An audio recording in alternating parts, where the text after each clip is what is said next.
Hey everyone, Elizabeth here. The last laugh delivers stories that leave you speechless. If you're here for it, hit subscribe and let's go. I should have known Christmas dinner would be bad when my sister Lauren texted me 3 days before. Mom says you actually coming this year. Try to dress professionally for once. First impressions matter. I'd been coming to Christmas dinner for 32 years. I was pretty sure the family had formed their impressions already. But I showed up anyway, wearing dark jeans and a nice sweater, carrying the expensive wine I.D. brought, a $120 bottle I.D. picked up because I knew Lauren would check the label. She always did. Oh, Emma. My mother opened the door, her smile tight. You made it. We weren't sure with your schedule. My schedule. Like I was unemployed instead of working 60-hour weeks. Wouldn't miss it, I said, handing her the wine. She glanced at the label, and I saw the flicker of surprise before she masked it. How generous. Come in, everyone's already here. Everyone was Lauren, her husband Brad, my younger brother Marcus, and my Aunt Carol. Small gathering this year, which somehow made it worse. Fewer buffers. Lauren spotted me from the living room and immediately stood, smoothing her pencil skirt. She worked as a pharmaceutical sales rep, and she dressed like every moment was a pitch meeting. Emma. You came. We were just talking about career trajectories. Brad just made senior account executive. Congratulations, I said to Brad, who gave me a tight smile that didn't reach his eyes. What about you, Emma? Aunt Carol asked, her voice bright with false interest. Still doing the computer thing? Still in tech, yes. Tech, Lauren repeated, saying it like I'd said unemployment. Mom, is that wine Emma brought? Let me see. She picked up the bottle, examined it, and her eyebrows rose. This is expensive. Emma, you didn't have to spend your whole paycheck on wine. It wasn't my whole paycheck. Still, computers can't pay that well. Not like real careers. She smiled at Brad. Brad's bonus this year was $45,000. That's great, I said quietly. Marcus jumped in, probably trying to help. Emma's been at her company for what, 6 years now? 7, I corrected. 7 years of playing with computers, Lauren said, pouring herself a glass of my wine without offering me any. Emma, when are you going to get a real job? You're 32. Don't you want stability? Benefits? A career path? I had all those things. I was a senior director of engineering at a Fortune 500 tech company, managing a team of 47 people across 3 continents. My salary was $340,000 base, and I'd just been told, confidentially, that the board was voting on my VP promotion this week. The offer would include $2 million in stock equity vesting over 4 years. But I'd learned years ago that telling my family about my success only made things worse. Lauren would find ways to diminish it. Mom would ask why I wasn't spending more money on her if I had so much. Marcus would want to borrow cash. Aunt Carol would tell everyone I was bragging. So I'd stopped sharing. They assumed I was some low-level code monkey making $50,000 a year. I let them think it. I like what I do, I said simply. But do you have a pension? Aunt Carol asked. Brad has a pension. And health insurance, Mom added. Good health insurance, not some startup nonsense. I have health insurance. But is it good? Lauren pressed. Brad's plan covers everything. We didn't pay a cent when I had that root canal. That's what real companies offer. My company's health insurance was platinum level. I'd had surgery last year, and my out-of-pocket cost was $200. But I didn't say that. Dinner was more of the same. Every conversation somehow circled back to my inferior career choice. Emma, have you thought about going back to school? Mom asked, passing the potatoes. Get an MBA like Brad? Then you could move into management. I was already in management. I had been for 5 years. Or sales, Lauren suggested. You're good with people when you try. Pharmaceutical sales are always hiring. I could get you an interview. That's kind. I'm happy where I am. Happy, Lauren repeated, exchanging a look with Brad. Emma, happiness doesn't pay retirement accounts. You need to think about your future. I do think about it. Clearly not enough. She cut her turkey with precise movements. You're living in that tiny apartment, driving that old car, working all hours at some tech company nobody's heard of. Meanwhile, Brad and I just closed on our second investment property. That's wonderful. It is. She smiled. Because we made smart career choices. Real careers with real futures. My phone buzzed in my pocket. I ignored it. Emma, is that your phone? Mom asked. We're at dinner. Sorry. I silenced it without looking. It buzzed again immediately. Then again. Emma. Mom's voice had an edge now. Please. We're having family time. I'm not answering it. But you're clearly distracted. Lauren set down her fork. This is exactly what I mean about your job. No boundaries. No work-life balance. Real careers respect your personal time. My phone started ringing. Full ring, not just a buzz. Oh my God, Lauren said. Seriously? I'll turn it off. I pulled it out to silence it and saw the name on the screen, Sarah Hoffman. Our CEO. She never called me directly. We communicated through my direct supervisor, the CTO, or via email. A personal call from Sarah meant something big. The call went to voicemail. Immediately, she called again. My heart rate picked up. Sarah calling twice in 30 seconds meant emergency. Maybe the data center was down. Maybe there was a security breach. Maybe, are you going to answer that? Marcus asked. It's work. During Christmas dinner? Aunt Carol looked scandalized. Emma, that's inappropriate. The phone rang a third time. She's calling back, Brad observed. Might be important. Or it's just more computer emergency drama, Lauren said.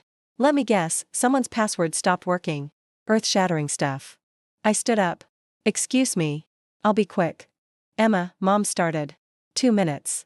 I walked into the kitchen, my hands shaking slightly as I answered. This is Emma. Emma. Thank God. Sarah's voice was warm, excited. I've been trying to reach you. Are you somewhere you can talk? Sort of. I'm at family dinner. Perfect. Stay there. I'll be quick, but I wanted you to hear this from me personally before the official offer letter Monday. She paused. Emma, the board voted this morning. It was unanimous. We're promoting you to Vice President of Technology, effective January 2nd. My breath caught. I'd known it was coming, hoped for it, but hearing it officially, the compensation package is $340,000 base salary, $2 million in equity vesting over 4 years, full executive benefits, and a $150,000 signing bonus. You'll report directly to me, and you'll have a seat on the executive leadership team. Emma, you've earned this. Your work on the platform overhaul this year saved us $12 million and increased performance by 40%. The board was incredibly impressed.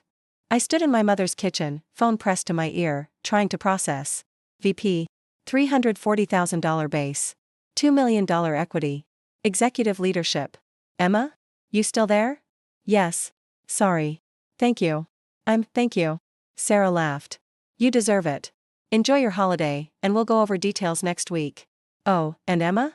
The board specifically mentioned they're excited to have you in leadership. They think you're exactly what we need. Thank you, Sarah. Really. Merry Christmas, VP Chen. She hung up. I stood there, staring at my phone, my entire body buzzing. VP of Technology. $340,000. $2 million in equity. I walked back to the dining room slowly, trying to compose my face. Everything okay? Mom asked, clearly annoyed I'd disrupted dinner. Yes. Sorry about that. Was it important? Marcus asked. Just work stuff. See? Lauren pointed her fork at me. This is what I mean. They call you during Christmas.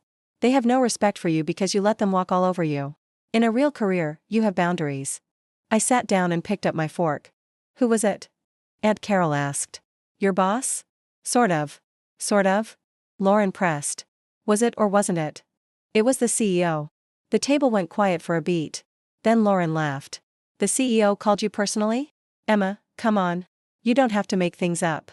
I'm not. Small company, then, Brad said dismissively. Those tech startups, everyone's a CEO or a VP. Means nothing. Brad's right, Lauren agreed. Real companies have hierarchy. Structure. The CEO doesn't just call random employees on Christmas. I'm not a random employee. You said you do coding, Mom said, confused. Why would the CEO call about that? I don't just code anymore. I manage teams.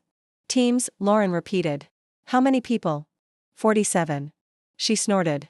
47. Sure, Emma. It's true. Okay, fine. Even if it is, that's still not executive level. Brad manages 12 people, and he's senior account executive. That's real management. My phone was still in my hand. Still unlocked. The screen showed Sarah's name, the 3-minute call duration, and a text that had come in while we were talking. Official offer letter in your inbox Monday morning. Congrats again. I should have put the phone away. I should have let it go. But something in Lauren's smug expression, the same expression she'd worn my entire life when dismissing me, made me set the phone on the table. Screen up. What's that? Marcus asked, leaning to look. Nothing. But it was too late. He'd seen the text. His eyes widened. Emma, is that real? Is what real? Lauren reached for my phone. I didn't stop her. She read the screen. Her face went through several expressions, confusion, disbelief, and then something harder to read. What does it say? Brad asked. Lauren's voice came out flat. Official offer letter in your inbox Monday morning. Congrats again. From. She looked at the contact name. Sarah Hoffman. Who's Sarah Hoffman? Mom asked. I said nothing. Lauren's fingers were shaking slightly as she scrolled up, reading the call log. 3 missed calls from Sarah Hoffman, all in the last 5 minutes. Then the 3-minute connected call. Lauren? Brad's voice held a question. She set down my phone carefully, like it might explode. Can I see your LinkedIn, Emma? Why? Just, please. I unlocked my phone again, pulled up LinkedIn, and handed it to her. She read for a long moment. The table was completely silent except for the sound of her scrolling. When she looked up, her face was pale. What? Mom demanded. Emma's title is Senior Director of Engineering. Lauren's voice was strange now. At TechCore Solutions. That's a Fortune 500 company, Brad said slowly. She manages 47 people across 3 continents. She led a platform overhaul that saved. Lauren looked at me. Is this real? It says you saved the company $12 million. The project did, yes. And you were the lead? Yes. Aunt Carol made a small sound. Emma, I thought you did coding. I code sometimes. Mostly I manage the people who code. Senior Director, Mom repeated. That sounds important. It is important, Brad said. His sales background meant he understood corporate hierarchy. That's executive level. Or near it. VP level now, I said quietly. That's what the call was about. They're promoting me to Vice President of Technology. You could have heard a pin drop. Vice President, Lauren echoed. Yes. Of Technology. Yes. At TechCore Solutions. Yes. She set my phone down like it had burned her. What's the salary? I shouldn't have said it. I should have deflected. But I was so tired of being dismissed, so tired of being treated like the family failure while Lauren bragged about Brad's $45,000 bonus. $340,000 base. Plus $2 million in stock equity vesting over 4 years. And a $150,000 signing bonus. Lauren's fork clattered against her plate. The sound seemed to break the spell. Everyone started talking at once. $340,000? Mom's voice went up. A year? Emma, that can't be right, Aunt Carol said. It's right. $2 million in equity? Marcus looked like I'd spoken another language. Emma, that's more than we make combined, Brad said quietly, looking at Lauren. Significantly more. Lauren's mouth opened and closed. But, you drive a Honda Civic. It's paid off. And reliable. You live in a 1-bedroom apartment. It's a nice apartment. Downtown. $2,400 a month, but I like it. $2,400 a month? Mom gasped. Emma, that's outrageous. It's 15% of my current salary. That's well within recommended budget. Your current salary, Lauren repeated. Which is what? $285,000 base this year. Plus $75,000 in equity that vested. Plus a $50,000 performance bonus. The table went silent again. You made $410,000 this year, Brad said slowly, and you didn't say anything? You didn't ask. Because you let us think, Lauren stopped. You let us think you were struggling. I never said I was struggling. You assumed. You never corrected us. Would you have believed me? I looked at her. You just told me to get a real job. You've been telling me that for 7 years. Every holiday, every family gathering. Get a real job, Emma. Stop playing with computers, Emma. When would have been a good time to tell you that I make more in a year than you and Brad make combined? Lauren's face flushed red. That's not, we were trying to help. By insulting my career at every opportunity? We didn't know. Because you never asked. You assumed you knew better than me. You assumed you were more successful. You assumed I needed your advice on how to have a real career. Emma, Mom said weakly, we just wanted what's best for you. What's best for me was supporting what I was already doing. I've been successful for years. I've been happy. But none of you noticed because you were too busy congratulating yourselves on having real jobs. I have a pension, Aunt Carol said, her voice small now. So do I, plus a 401k match up to 6% of salary, which this year will be about $20,000 in matched contributions alone. Marcus let out a low whistle. Emma, I had no idea. I know. Why didn't you tell us? Mom asked. We could have celebrated with you. We could have been proud. Could you? Because every time I mentioned my job, someone changed the subject or made a joke about computers. Lauren literally said 2 hours ago that I should get into pharmaceutical sales because computers can't pay well. Lauren looked like she might cry. Or throw up. I was trying to help. No, you were trying to feel superior. There's a difference. Brad stood up suddenly, his chair scraping. I need some air. Brad, Lauren started. Just, give me a minute. He walked out to the back porch. Aunt Carol dabbed at her eyes with her napkin. Emma, I'm so sorry. I didn't realize I was being hurtful. I know. You always seemed so quiet about work. I thought maybe it wasn't going well. It's been going very well. I just stopped sharing because every time I did, someone found a way to make it sound less important than it was. Mom was staring at her plate. I called your apartment tiny. It is tiny. It's also $2,400 a month in the best part of downtown, and I love it. And I said you should spend more money on me if you have so much. I frowned. You said that? Not out loud. But I thought it. She looked up, her eyes wet. Every year you'd bring nice wine or an expensive gift, and I'd think, if she has money for this, why doesn't she help me with my car payment or my credit cards? But you were just living within your means. Being responsible. Yes. Marcus cleared his throat. I was going to ask to borrow money tonight. For my car repair. I know. You always do. Are you going to say no? I considered. Probably. Because you borrowed $8,000 from me over the years and paid back $400. At some point, it's not borrowing. It's just me funding your choices. He nodded slowly. That's fair. Lauren hadn't said anything for almost 2 minutes. She was staring at my phone, still face up on the table, like it was a snake. Lauren? I said gently. I told Brad you'd never amount to anything. Her voice was barely a whisper. When we were dating, and he asked about my family, I said you were the disappointment. The one who couldn't figure out a real career. I know. You knew? Brad mentioned it once when he was drunk at Thanksgiving 3 years ago. He apologized the next day. And you never said anything? What would I have said? That you were wrong? You wouldn't have believed me. I would have. She stopped. No. You're right. I wouldn't have. Outside, we could hear Brad on his phone, his voice urgent but too quiet to make out words. He's calling someone, Marcus said unnecessarily. Probably his brother, Lauren said dully. He'll want to tell someone that his wife is an idiot who spent years insulting a future VP. You're not an idiot, I said. I told you to get into pharmaceutical sales. She laughed, but it sounded broken. I make $67,000 a year, Emma. I thought I was the successful one. I thought I was helping you. I know. When was your last promotion? Before this one? 2 years ago. Director to senior director. $240,000 to $285,000. You got a $45,000 raise, and I spent that whole dinner bragging about Brad's $45,000 bonus. Yes. She put her head in her hands. Oh God. Mom stood up suddenly. I need to check on the pie. It was a flimsy excuse, the pie was store-bought and didn't need checking, but we let her go. Aunt Carol followed a moment later, murmuring something about helping. It was just me, Lauren, and Marcus at the table.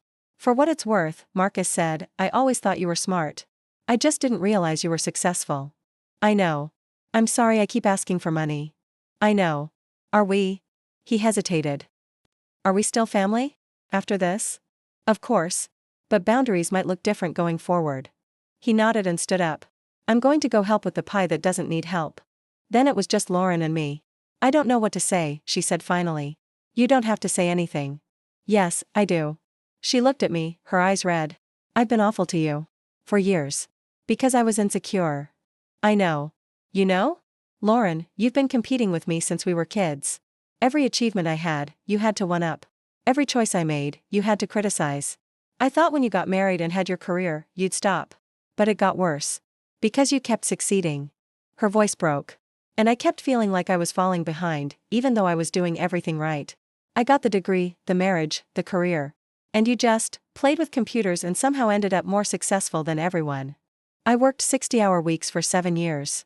I took projects no one else wanted. I learned new technologies every year. I managed people and budgets and crises. It wasn't luck, Lauren. It was work. I know. She wiped her eyes. I do know. I just didn't want to see it. Brad came back in, his expression careful. I called my parents. Told them we'd be late to their house tonight. Okay, Lauren said quietly. He looked at me. Emma, I owe you an apology. It's fine. It's not. I've been dismissive of your work because Lauren was dismissive of it, and I should have questioned that. I should have been kinder. Thank you. For what it's worth, VP of Technology at TechCore is a huge deal. That's. He shook his head. That's incredibly impressive. Congratulations. Thank you. Mom came back with the pie. Aunt Carol brought plates. We ate dessert in relative silence, the earlier energy completely gone. When it was time to leave, Mom hugged me tight. "I'm proud of you," she whispered. "I should have said it years ago. I'm so proud." "Thanks, Mom. Will you come to dinner next week? Just us?" "Maybe. I'll let you know." Aunt Carol apologized 3 more times. Marcus gave me an awkward side hug.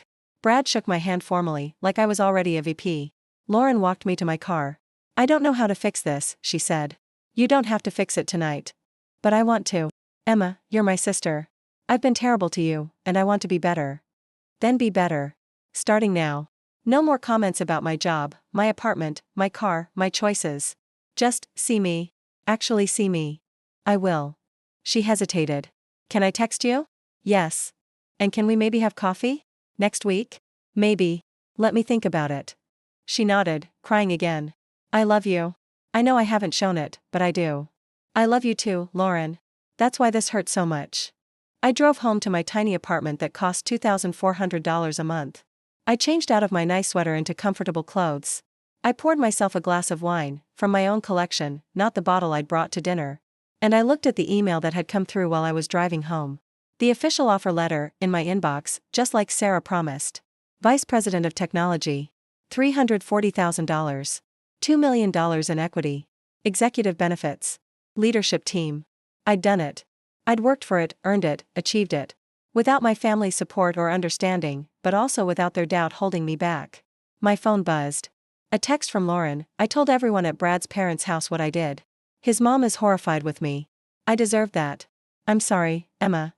Another text, this time from Marcus. "Mom says I can't ask you for money anymore. She's right. I'm sorry I took advantage." And finally, one from Mom. "Your father would be so proud of you. I wish I'd told you that more often. I love you." I sat in my tiny apartment with my big job and bigger future, and I felt something I hadn't felt around my family in years: hope.